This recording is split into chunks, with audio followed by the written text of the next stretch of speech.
Hey everybody, it's John with National Sports Entertainment.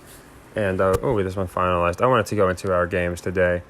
So we did get Army, which is nice. Again, simple metric. You don't have to overthink it. Anytime I might be overthinking something, I always get back to this metric. I think it is, here we go. So, as I had said already, I didn't think UConn was going to move to 10-2 on the spread, so that'll be 9-3 soon. Same logic we used for TCU. We faded them, and boy, was that a banger, but they just narrowly didn't cover, so we got that one too. And then you see the flip side. Some of these I stayed away from just because the teams are so bad, but we do have Miami. But getting into the games themselves, again, if anybody needs any proof that these games are scripted, look no further than just watch TCU all season. Today, the shenanigans really went in our favor, which is awesome. When they missed that extra point, I did the math, and I really thought we were going to push, which would have been fine, but obviously we want to win. Just because I thought it was going to be a touchdown and a field goal. We get a field goal, they get a touchdown. It would have made it a 2-point game. Instead, they wound up making it where we did cover the 2 points.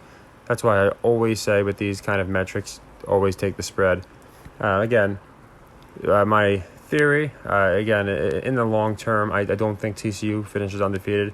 I just don't think we have 4 teams finish undefeated. But then we still have that backup metric, which is why I always like using the metric when a team is doing so good against the spread, like TCU, who only had 1 loss coming into this game. So we got that one, and we got Army, because again, UConn, and I didn't think was going to start be 10-2 against the spread.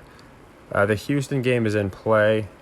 The under's looking relatively safe, not crazily safe, but for Houston's metrics, this is pretty good. I watched their pace a little bit, and typically this game would be a little higher scoring. So I think there's a good chance that one goes under. And Rice, looking like it's leaning over, but again, you have to remember when a team's winning by this much, a lot of times the fourth quarter becomes they waste the clock. So basically all of our picks looking good or already won. So I wanted to go into some later games. So the one that I like the most, and I was thinking about, I had to see how the TCU game finished before I really wanted to pick this game. But it's going to be much later, but it's the game right here. And I just love USC. I'm going to pick them to cover the 2. I think it's going to be a very close game. So, if you're a real conservative person and want to go the money line, I wouldn't blame you. But I'm going to go ahead and take them as to cover that 2 points, just for the reason they keep pushing how the Pac-12 winner deserves to get in, and I don't think with 2 losses you can flip Tennessee or you can flip Michigan or any of these teams that are going to have 1 loss. But when you have a 1-loss team like USC, now you can make the argument that they deserve to be in the Final Four, and I think they will be. And again, even if they're not, it'll still be a story. Hey, they finished the Pac-12. They were 10. They finished with only 1 loss, and TCU screwed them, or whatever narrative they paint. I was going over this with people on my Discord, how they did it with Cincinnati. They did it with Cincinnati last year. Basically, how they just got put in there because of their record, and then they wound up spoiling it for other teams. I went over that with Heat in my Discord and a few other people, but it is what they do. So I expect USC to cover, especially win, but I expect them to cover. So that's one that I really do like coming up. And then again, the rest I look for metrics. So we got Miami covering. I went over that metric already. And then I just look for teams again. Cincinnati is one, because when we look at the metric, we will see that they are not good this year against the spread. But we do have to also remember that there's going to be teams that do finish with only a couple wins against the spread. So with all these teams, I think Miami gets off of it. There's a decent chance Cincinnati does, but when I was looking at the game itself, that's another thing I like to do. Miami's playing Clemson, so a lot of people are going to be fading Miami because they can't score. On the other hand, here we go. On the other hand, just in my opinion, I could be wrong, with the Cincinnati game, they're playing in a game where they're giving up 17. Yes, they've been good this year, they're ranked, but I don't think the public's going to be all over them. I think they're going to be more over the Clemson game. So if I had to, I would go ahead and I would pick Tennessee to cover this spread. But it's not what I'm going to play. I'm not going to run on my way to play it. I just wanted to give you guys, if you wanted to play some extra games. As I said, there's already a few we're playing, and I haven't even gotten to basketball yet. So I do think, based off the metrics here, that it would be a good pick to pick Cincinnati. But again, I'm going with the main metrics and the teams that typically finish. And I do like Miami plus the 19 there. So they're in progress right now, or they're about to go into progress. And then the USC game I like a lot too. This Utah-Oregon game, these kind of games to me, they're going to come down to live action. It doesn't matter who wins this game. They're an afterthought. It's funny because if UCLA were to win, technically UCLA, Oregon, and USC would all be tied. But they're still acting like Oregon is not as good as the other two schools. They've been doing this for a while with Oregon and Washington. I brought it up in my Discord. So I don't love Oregon, but again, I don't. So maybe because people might be on Oregon a little more at home, I'd take Utah. But again, not a game I'm touching. It doesn't matter who wins that game. A lot of these games, it doesn't matter. LSU, we know they're going to win. So like them covering doesn't really fit any metric. So if I find any, I'll point them out. But for now, the one I really like is USC to cover. And if I like, again, Miami. I already went over that one, though. So, and I went over it in my last video. If I had to, of course, I would go ahead and pick.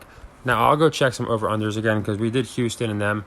Let's see if I missed any over-unders. I might have. So there might be a team that is still doing very poorly on the over or under. And if that's the case, then, of course, we can go ahead and play them. So Memphis, we already did all these ones, and the rest you can see are about 70%. That's where you would finish. On the underside, the issue with Colorado State is they're just so garbage. So we got Colorado State and Kentucky really are the only two, and Michigan, but I think Michigan might be playing. So Colorado State and Kentucky, in my opinion, are the only ones that would be in play here. So let's see who they're playing. Kentucky might have already played for all I know. Okay, so this one, you could probably get it in on it live, but if I had to, I would go Kentucky over, just for that metric. And again, I always tell you guys to just do that metric if I don't put out a video. That way you know who to pick, because it's the same thing. Colorado State's been so garbage, I could see them finishing under. But again, I think it's one where Air Force alone might cover it. So I do like this one to go over 43. So that's one I like as well, the over on Colorado State. So to recap, over on Colorado State, it's going to be a live one, but the over on Kentucky. And then what I really like is USC to cover. And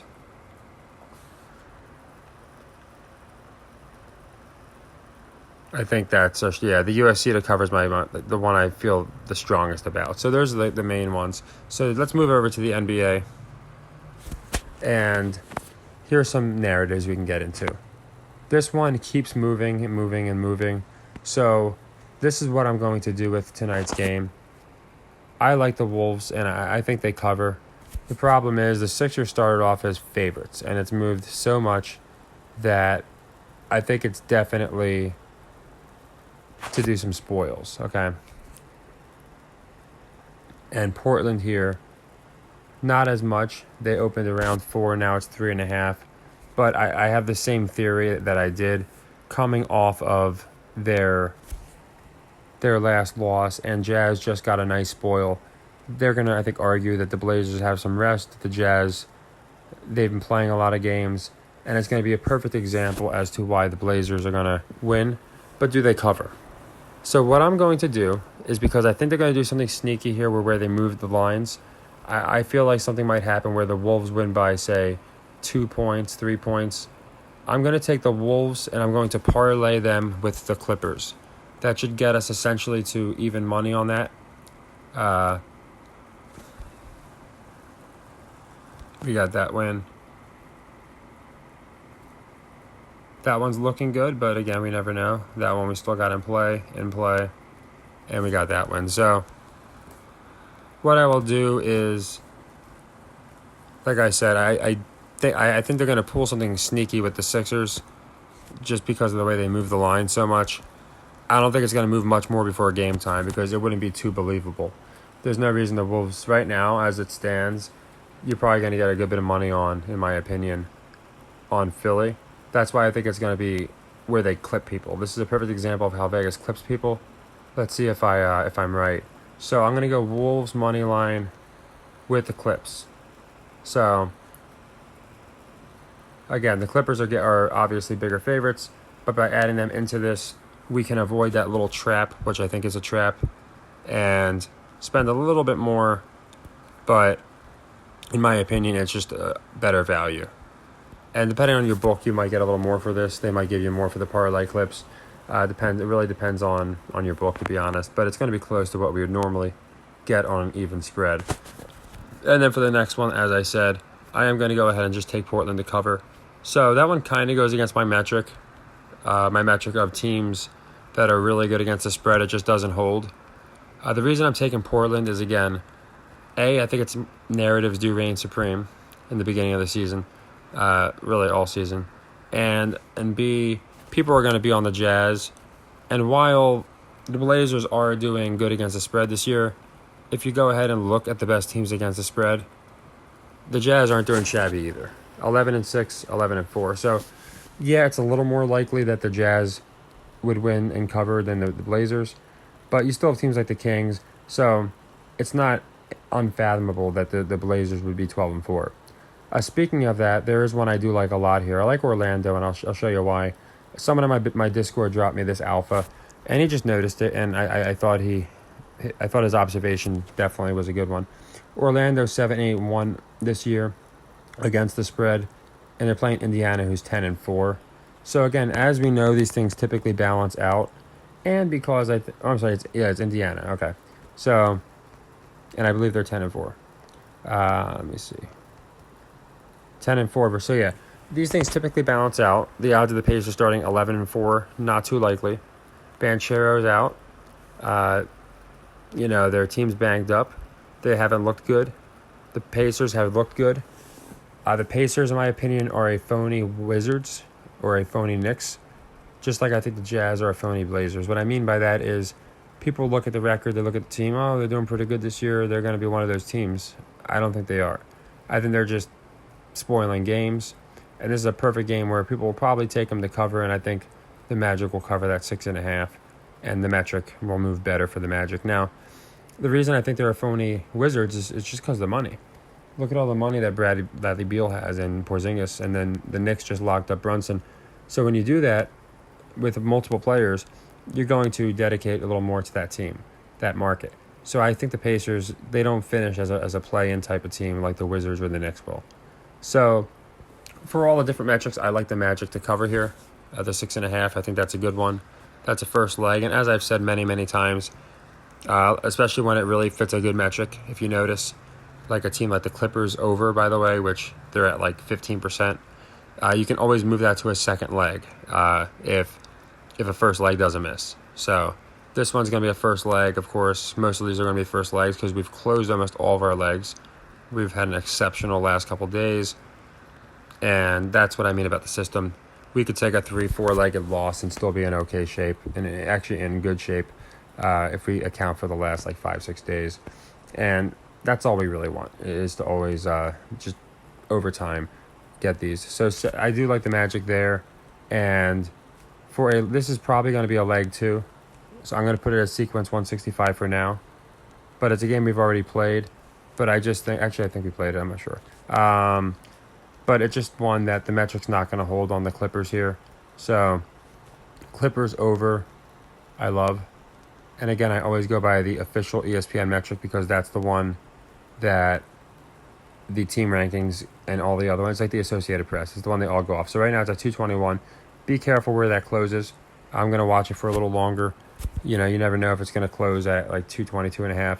So or it might close under, and then the one hits and the ESPN one doesn't, and they cover the ESPN spread, but not the spread your book got. So anyway, right now it's over 221. I do like this one as well, and like I said, if I need to, I'm gonna move this one to a second leg. So that's what I like as far as the basketball side. I just really feel like there are some college basketball ones, but most of them aren't playing tonight. But as you can see, Well, we're playing every game right now except the Hawks. But I like the Clippers over because of that metric. Blazers, Jazz, both kind of on the same metric. Yeah, and I know you've been waiting for the basketball, so I know I'm hoping to have this uploaded within 5 minutes. Sometimes my phone, after I do a video, it takes like 15 minutes because of the data. But I like the Blazers just because I think they're the better team, and money's going to be on the Jazz after that win. To me, this one, that the reason I took the Clippers and the Wolves again, I just think that -4 might be a clip where they win by exactly 3, or maybe they push at 4 and you don't win. So that's why I took them at the Clips instead of doing a spread there. Definitely like the Magic. I think the metric favors the Magic. And here, I'm not just like the Lakers last night. I'm not going to play it just because it's not one that I feel like it can go either way. A lot of money is going to be on Atlanta at home. At the same time, Toronto's starting to get some players back, and Van Fleet made a giant difference in his return. So I could see it going either way. Again, if pressed, I would take Atlanta to cover. I think they want Trae to look really good this year, specifically at home. So I think when they win, they're going to win pretty big. It's not like an ESPN game, so I don't see it being a wire-to-wire type deal. Whereas the Wolves the Blazers, those are going to be your closer games, in my opinion. So since just to pick every game for fun, I would go the Hawks. But it's not one I'm going to be personally taking. I will be personally taking the others, though. And then that's essentially it. I do want to make sure. So California shoot, that was yesterday night. I think Hofstra plays tonight. And I remember, for one reason or another, I think I liked their over or something like that. Let me see. So Hofstra plays, they play St. Mary's. And I know I like them for a reason. They must be like 0 and something on the over or under.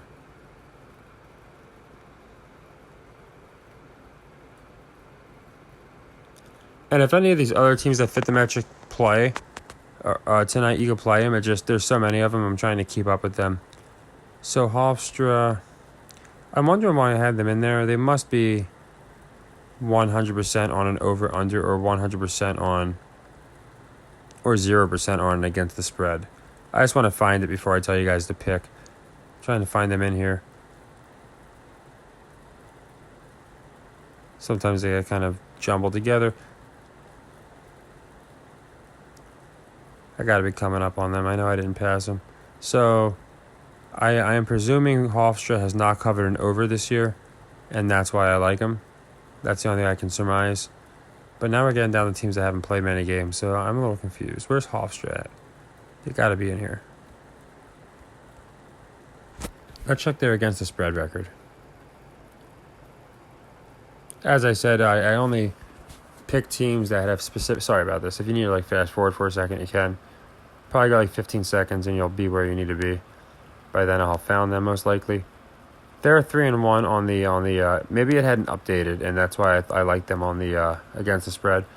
But let's see if we can find them on the over under. That's what I'm curious. They're 4-0 on the over. So we like the Hofstra under. I know it took a bit, but I want to get it right for you guys. Again, I do these all live, so it's not always perfect. But so we'll be adding the Hofstra since they haven't hit an under all year. I like the Hofstra under. So let's find. And obviously, it doesn't matter to me the points or who they're playing, but just so you have the exact number.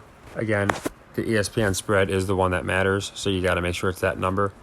But I'll go there and check it for you guys. So Hofstra, I was going to say, watch, after all this, they already freaking played or something. All right, Hofstra plays later.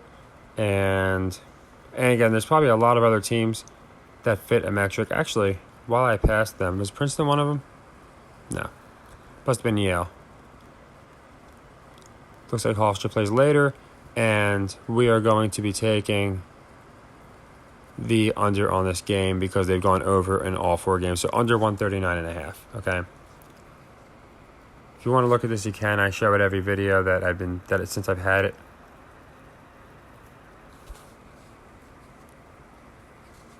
Just so you guys know, basically,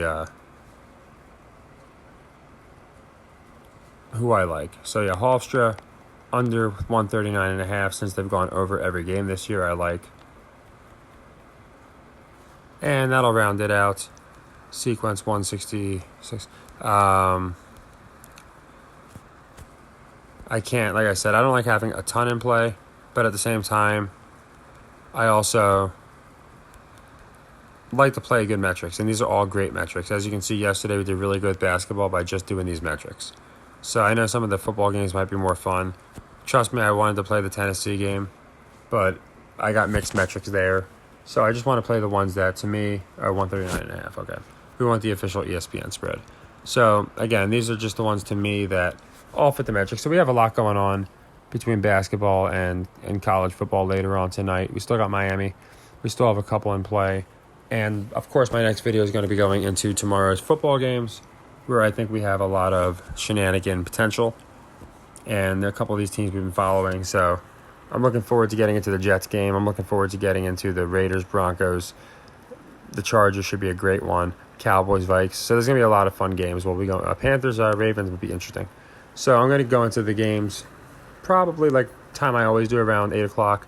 Might be a little bit later, but I don't think it will be, because it's not like most nights where we have a lot of late college games. We got a lot that we closed out early, and it's a lot of NBA. So I'll probably let most of our NBAs finish out and then drop the video on our NFL video. Take care, everybody.